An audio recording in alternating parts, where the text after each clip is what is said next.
Hello hi అండి, welcome to మన ఇంటి వంట అఫీషియల్. నేను మీ గౌతమి. అందరికీ నమస్తే అండి. ఈరోజు మనం ఎంతో ఆరోగ్యకరమైన రుచికరమైన బేసన్ చిల్లా తయారు చేసుకుందాం. శనగపిండి కూరగాయలతో చేసే ఈ సింపుల్ బ్రేక్ఫాస్ట్ రెసిపీ చాలా తక్కువ సమయంలో రెడీ అవుతుంది. ఆలస్యం చేయకుండా ఈ టేస్టీ రెసిపీని ప్రారంభిద్దాం. ముందుగా శనగపిండిని 6 స్పూన్లు తీసుకుంటున్నానండి.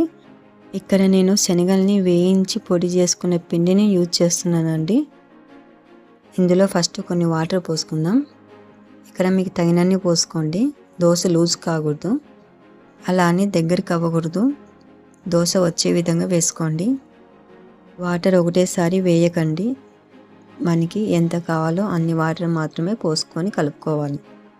ఇలా మొత్తం మంచిగా కలుపుకున్న తర్వాత ఇందులో చిటికెడు సోడా వేసుకోండి. అలానే ఇందులో ఉప్పు వేసుకుందాం.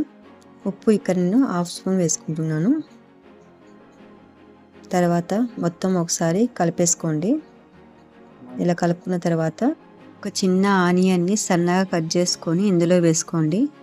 నెక్స్ట్ టమోటో ఒక చిన్నది ఇలా కట్ చేసుకొని వేసుకోండి. క్యారెట్ కూడా ఒకటి చిన్నది ఇలా తురుముకొని వేసుకోవాలి. నెక్స్ట్ కొద్ది కొత్తిమీర, అలానే పచ్చిమిర్చి ఒకటి సరిపోతుంది. నెక్స్ట్ కరివేపాకు చిన్నగా కట్ చేసుకొని వేసుకోండి. అలానే కొద్ది పుదీనా వేసుకోండి.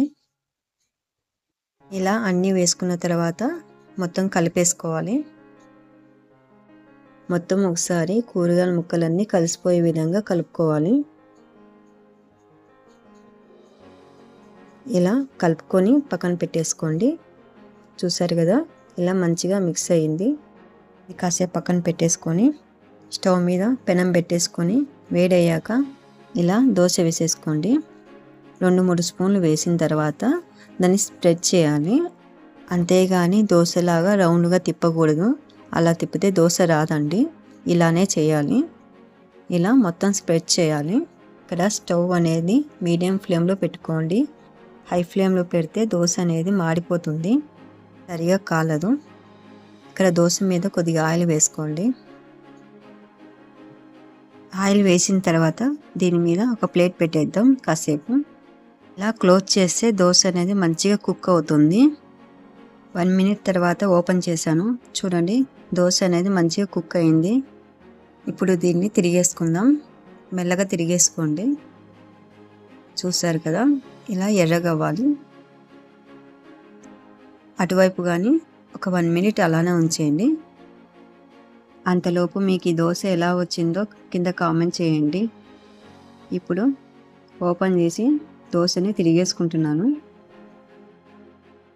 చూడండి, శనగపిండి దోశ అంటే బేసన్ చిల్లా రెడీ అయిపోయింది.